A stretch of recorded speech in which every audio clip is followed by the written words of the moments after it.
What up, YouTube? I am Sean Nerona and I film weddings. Today, we're going to be talking about what camera should be your first camera.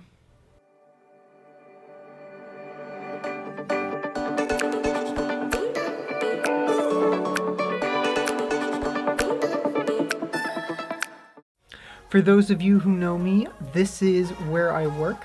I edit 40 hours a week at a production company. We make commercials, promos, corporate videos, all that sorts of stuff. And on the weekends, I shoot weddings. For those of you who don't know me, hey, welcome. Today is going to be some exciting stuff. I just got back from vacation in Los Angeles with my girlfriend Tanner. We had an amazing time. It was really cool because neither of us have really seen the LA scene or really been to the West Coast much. There was just so much diversity and creative energy, and like the food was amazing. So we got to go to like Little Tokyo, we got to go to Koreatown, we got to eat some Colombian breakfast, we got to walk on the beach, we got to go see the Hollywood Hills. It was really cool. It was a really cool scene, and I'd love to go back sometime. I actually rented the Canon 6D Mark II. Now there's a lot of videos on this, so I'm not going to do like a full review on that, but I kind of wanted to give you guys like my opinions about the camera because I had it with me on vacation. I had it for like a whole week and I got to play with it. It actually was like really cool. I got great photos with it. This thing had like 26 megapixel camera, so the images were sharp. I absolutely loved the flip out screen. I kind of miss that, and I think it should be like on every single camera. I don't understand why it's not on every single camera, and a lot of cameras that end up having just like a flip screen on the back that goes like tilts like up and down, but you can't flip it all the way around. So like vloggers have a hard time like finding the right camera to use. So I really appreciate that. Like the autofocus on the video was actually pretty good. The touch screen was very responsive to being able to like push and focus on whatever you wanted to track. And I know this is just like extra, but having a touch screen on the back where you could like swipe through the photos, you could zoom in on your picture, that was like really cool to me. Now here's the thing. I've heard just so many negative things about the Canon 6D Mark II, and I was just like, Canon? You actually made a pretty good camera. But I do have to say some bad things about it, some drawbacks.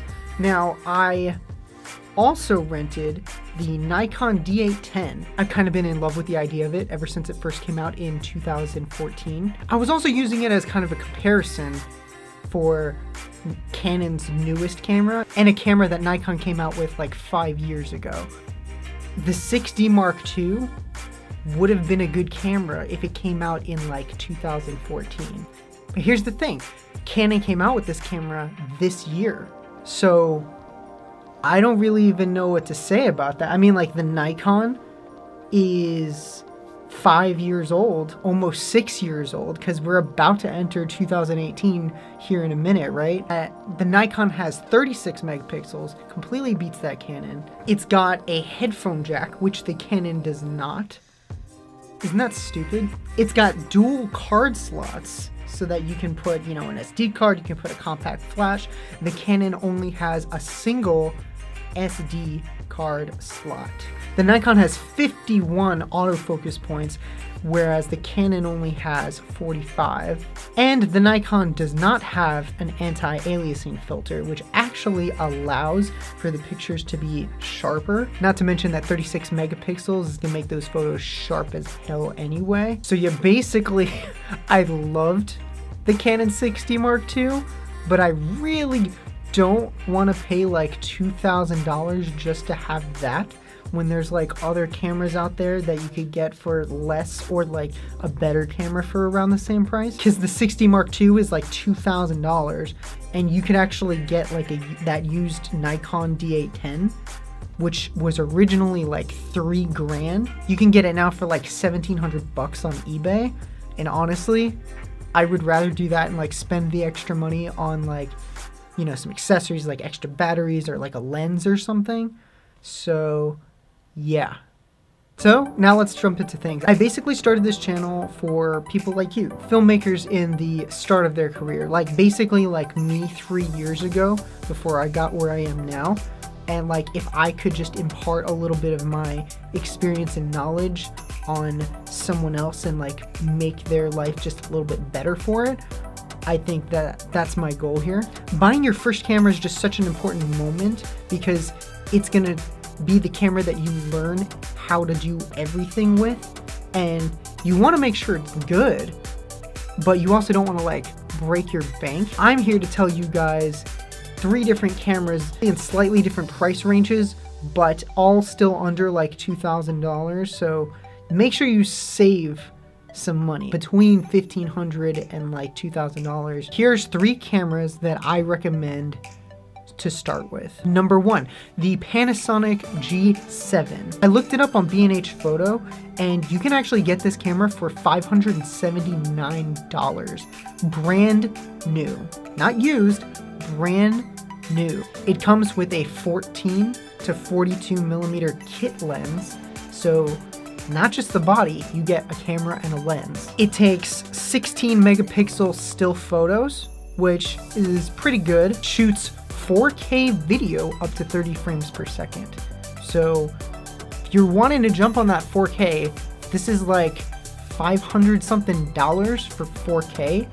Yeah, my favorite feature, it has a flip out touchscreen. Trust me when I say if you have a flip out screen, you are gonna understand why I'm so excited. It has an electronic viewfinder because it's actually a mirrorless camera. In picture mode, if you do like a continuous shooting, like just like rapid fire photos, this thing can do like 40 frames per second up to like 80 pictures.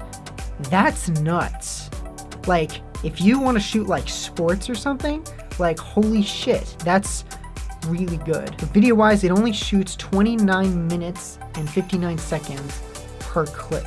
So if you're shooting something like a long interview or like a really long event or meeting, then you're gonna have to check the camera and make sure that after like 30 minutes, you hit that record button again and make sure you keep recording, because you don't want to like forget about it and then like not record the rest of whatever you're doing. I've had some experience with Panasonics and they have really good battery life compared to like other brands. So you might not need as many like extra batteries if you get this one, which is freaking awesome. The other thing you need to know about this camera is it's a micro 4/3 mount, which means it has a very small sensor, and you know, like which also makes it like a smaller field of vision. Some people call that a crop factor. Be sure to understand what that means and make sure you do your math before you buy lenses, because with that crop factor, you know, a 24 millimeter lens is gonna be more like 40. Number 2, the A6300. This camera is an APS-C size sensor, so still a crop factor, but that's pretty standard for video. For photography, you know, it's not a full frame. I think it's like a 1.7 crop. Again, brand new, $928. So a little bit pricier, but dude, that's like just under $1,000. It comes with a 16 to 50 millimeter kit lens, a bag, and a spare battery. That's a pretty good deal. I should have got that for my first camera. I paid $800 for a T3i. It has a 24 megapixel sensor, and you can take freaking great photos with that, because that's more megapixels than the 5D Mark III. And of course it shoots 4K video up to 30 frames per second. However, this one at 1080 can do 120 frames per second. So not just slow-mo, like good slow-mo, like super slow-mo. You'll understand what I mean. This one does have a flip screen. However, it's only like the tilty one where you can go up and down. And this one does not have a touch screen. It does have an electronic viewfinder because this is also a mirrorless camera. In my experience, the Sonys have a good electronic viewfinder, but Panasonics are better. Like, Panasonics almost look like you're just looking at real life, and the Sonys, you can kind of tell that they're electronic viewfinders, so I don't know, you'll see what I mean. Now in picture mode, continuous shooting, this thing can do like 11 frames per second, up to 21 pictures in RAW, or 44 in JPEG. And again, there's a record limit of 29 minutes and 59 seconds. Now, if you absolutely need full frame, like you need that wide field of view, you need that extra bit of light to give you that soft, shallow depth of field, you want to be really good in low light, then I'm here to tell you that Canon's original 60 is currently going for $1,300. Now, that is pricier than both cameras that we've just talked about. It does not come with a lens. It takes 20 megapixel still photographs, so not as much as the Sony, but a little bit more than the Panasonic.